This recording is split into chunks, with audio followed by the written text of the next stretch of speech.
Shalom Bapak Ibu, puji Tuhan, kita ada lagi di hari ini. Mari kita renungkan firman Tuhan, kita berdoa. Bapa di sorga, dalam nama Tuhan Yesus, kami bersyukur buat hari ini, hari baru yang penuh dengan kasih setiamu. Kami hendak melandasi dengan firman-Mu, mohon hikmat pengertian dari Roh Kudus, dalam nama Tuhan Yesus. Amin. Bapak Ibu, firman Tuhan kita terambil di dalam Yohanes 19 ayat 24.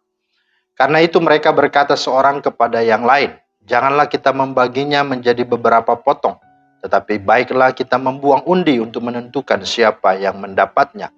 Demikianlah hendaknya supaya genaplah yang ada tertulis dalam kitab suci, mereka membagi-bagi pakaianku di antara mereka dan mereka membuang undi atas jubahku.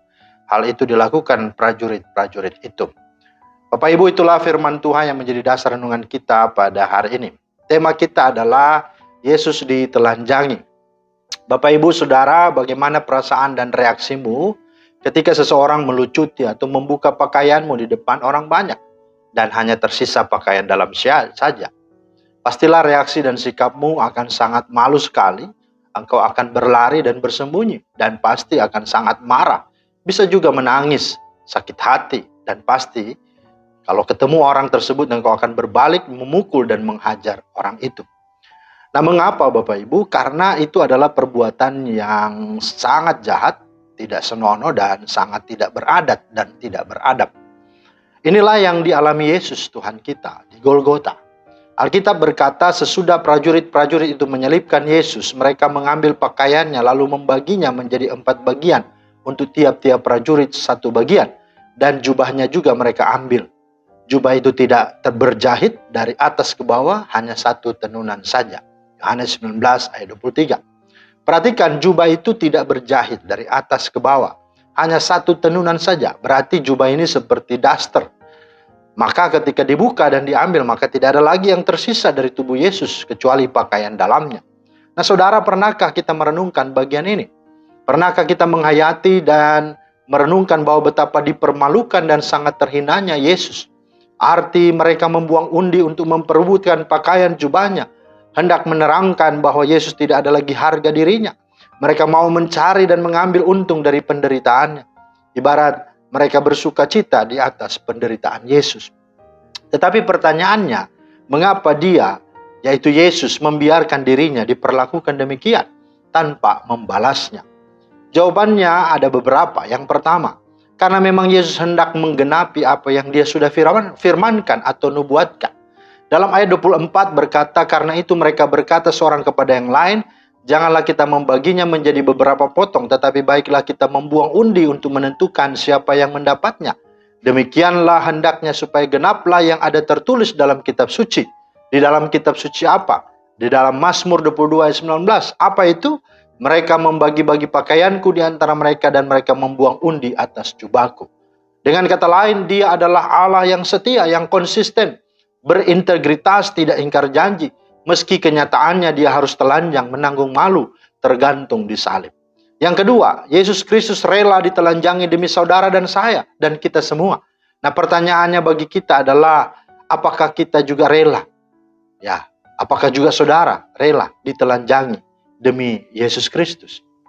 Dan yang ketiga, Yesus Kristus anak Allah, ditelanjangi supaya oleh ketelanjangannya kita mendapat pakaian kebenaran, keadilan, dan kekudusan untuk menutupi aurat dosa kita, yang pada akhirnya membuat kita terhormat di hadapan Allah dan sesama. Rasa malu dari ketelanjangan masuk bersama dengan dosa. Dosa itu ada dalam Kejadian 3 ayat 7 sampai 14, yaitu malu. Yang pertama, Adam bersembunyi, dia merasa malu karena dia melihat dirinya telanjang. Yang kedua, dosa membuat orang tidak tahu malu. Dan yang ketiga, dosa membuat orang menjadi orang yang memalukan atau malu-maluin. Karena itu dia, yaitu Yesus Kristus, dibuat menjadi dosa karena kita. Untuk memikul rasa malu kita itu. Memikul rasa tidak tahu malu kita itu. Dan memikul rasa memalukan atau malu-maluin kita itu. Sehingga olehnya tersingkirlah dan terlepaslah dosa itu. Yesus ditelanjangi dan rela supaya kita bisa dipakaiani dengan pakaian putih. Sebagaimana Wahyu 3 ayat 18b berkata, maka aku menasihatkan engkau supaya engkau membeli daripadaku pakaian putih supaya engkau memakainya agar jangan kelihatan ketelanjanganmu yang memalukan itu. Saudara, di minggu sengsara ini kita dibawa untuk menghayati Yesus Kristus yang adalah anak Allah dan Raja, rela direndahkan dan ditelanjangi supaya kita bisa ditinggikan dan dimuliakan.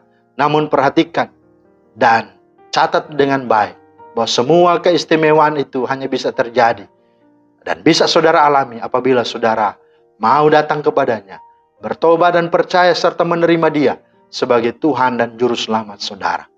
Maka segenap pakaian hidup yang sungguh-sungguh indah, mulia dan suci serta kudus adanya akan sungguh dikenakan padamu.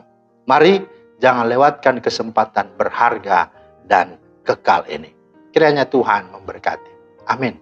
Terima kasih Tuhan atas firman-Mu. Kami bersyukur kembali lagi kami boleh diberkati dengan merenungkan dan menghayati akan apa yang Engkau alami di salib. Engkau ditelanjangi, Engkau dipermalukan. Tetapi justru dengan demikian, sesungguhnya kamilah yang Engkau pikul dan Engkau tanggung malu itu. Engkau rela supaya kami boleh di hadapan Tuhan, di hadapan sesama, kami boleh terhormat dan mulia. Terima kasih Tuhan untuk pengorbanan-Mu. Dalam nama Tuhan Yesus kami berdoa. Amin. Demikianlah firman Tuhan hari ini. Kiranya menjadi berkat, selamat beraktivitas, Tuhan Yesus memberkati. Shalom.